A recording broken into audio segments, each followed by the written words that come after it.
С бързи стъпки иде времето на чудесата.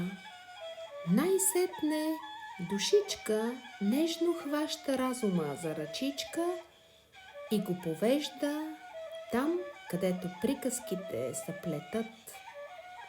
Той ще се успокои. Прибои ще намерят пристаните свои. С яки пръчици дрянови дядовците ни са застанали зад нази, гърбини са ни защитени, здрави. С нас е България душевна, вълшебна. Българино, пази я, за цела земя, ще да е скоро тя най-потребна.